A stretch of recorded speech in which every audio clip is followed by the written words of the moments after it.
Shalom pemirsa yang diberkati Tuhan. Bertemu kembali dalam seri pelajaran Sekolah Sahabat. Mari kita tunduk kepala, kita berdoa. Bapa kami yang bersemayam di dalam kerajaan sorga, kami puji dan muliakan nama Tuhan. Berkat kelimpahan boleh menjadi bahagian kami pada saat ini. Tuhan, sementara kami akan belajar dari firman Tuhan, tuntun kami dengan Roh Kudus, agar dengan demikian firman ini boleh kami mengerti dan kami boleh hidupkan dalam kehidupan kami. Terima kasih atas penyertaan-Mu. Terima kasih atas pengampunan-Mu. Di dalam nama Yesus kami berdoa. Amin.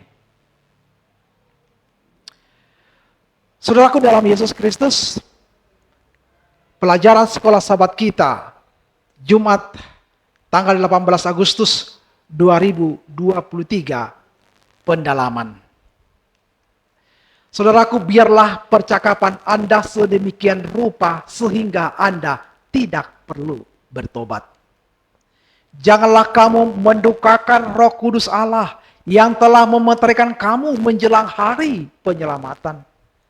Jika Anda memiliki kasih di dalam hati Anda akan berusaha untuk menegakkan yang benar dan membangun saudara Anda dalam iman yang kudus. Jika sebuah kata dikeluarkan dan merugikan karakter teman atau saudara Anda, jangan mendukung pembicaraan jahat ini. Ini adalah pekerjaan musuh.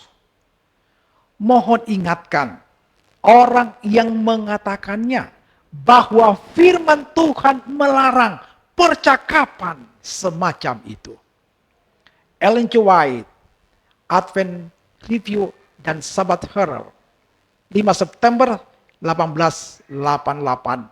Bagaimana jemaat Anda akan berubah jika Anda dan setiap anggota harus mengambil dan menjalankan ikrar seperti pernyataan. Mari ikut. Yang pertama, saya berharap agar pengaruh saya di dalam keluarga gereja Masehi Advent hari ke-7 dan di luar menjadi positif, mengangkat, membangun iman, dan meningkatkan moral. Efesus 4 ayat 29. 2. Mengingat seruan Kristus untuk persatuan dan kasih. Saya akan mencurahkan lebih banyak energi untuk menguatkan mereka, melakukan dan mengatakan hal-hal yang saya yakini baik, daripada menunjukkan kegagalan mereka yang saya yakini salah. 1 Yohanes 13 ayat 34 dan 35, Yohanes 17 ayat 20 sampai 23, Efesus 4 ayat 1 sampai 6, 1 Tesalonika 5 ayat 9 sampai 11. Yang ketiga, ketika saya tidak setuju dengan seseorang, saya akan menunjukkan dengan jelas rasa hormat saya kepada sesama. Saya akan membawa komitmen dan integritas mereka pada Kristus. Saya akan memberikan pendapat yang berbeda dengan lembut, bukan dengan keras. Efesus 4 ayat 31 dan 32. Yang keempat, saya akan hidup dengan penuh sukacita, melihat setiap kesempatan untuk membangun, meneguhkan sesama anggota gereja saya. Sambil saya menantikan kedatangan Kristus kembali sesuai dengan Efesus 4 ayat 29, 30, Galatia 6 ayat 2, Ibrani 10 ayat 24 dan 25. Pertanyaan untuk diskusi. Pertama, tinjaulah ada 11 kali dalam surat Efesus Paulus menggambarkan 3 anggota tubuh kealahan bekerja sama secara erat untuk keselamatan umat manusia. Bagaimanakah penekanan yang ini berulang ini menginformasikan pemahaman kita tentang kealahan? Baca Efesus 1 ayat 3 sampai 14, Efesus 1 ayat 15 sampai 23, Efesus 2 ayat 11 sampai 18, Efesus 2 ayat 19 sampai 22, Efesus 3 ayat 1 sampai 13. Efesus 3 ayat 14 sampai 19, Efesus 4 ayat 4 sampai 6, Efesus 4 ayat 17 sampai 24, Efesus 4 ayat 25 sampai 32, Efesus 5 ayat 15 sampai 20, Efesus 6 ayat 10 sampai 20. Di mana Tuhan?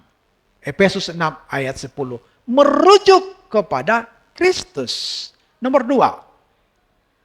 Bagaimanakah nasihat Paulus tentang kata-kata orang Kristen dalam Efesus 4 ayat 25 sampai 32? Diterapkan di zaman komunikasi yang dimediasi komputer, yang mana terlalu sering digunakan untuk cyberbullying dan pembunuhan.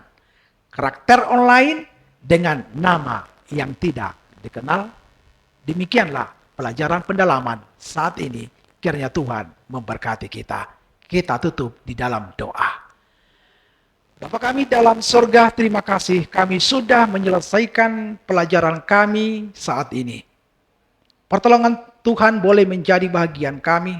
Roh Kudus menerjemahkan ini ke dalam hati dan pikiran kami, sehingga kami boleh dimudahkan dan dimampukan untuk melakukan pekerjaan-pekerjaan baik, mengontrol kata-kata kami, sehingga ada persatuan di dalam kehidupan kami, hidup rukun bersama-sama, dan dengan demikian nama Tuhan boleh dimuliakan. Inilah yang menjadi kerinduan kami. Kiranya Engkau kuatkan kami dan mampukan kami.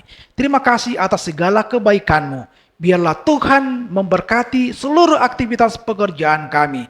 Biarlah Tuhan menolong dan memampukan kami, memberikan kemudahan-kemudahan di dalam kehidupan kami, sehingga kami dapat melihat kebesaran Tuhan nyata di dalam kehidupan kami. Terima kasih Bapa di sorga. Terima kasih atas pengampunan-Mu. Kami berdoa di dalam nama Yesus yang menjadi Tuhan dan Juru Selamat kami. Amin.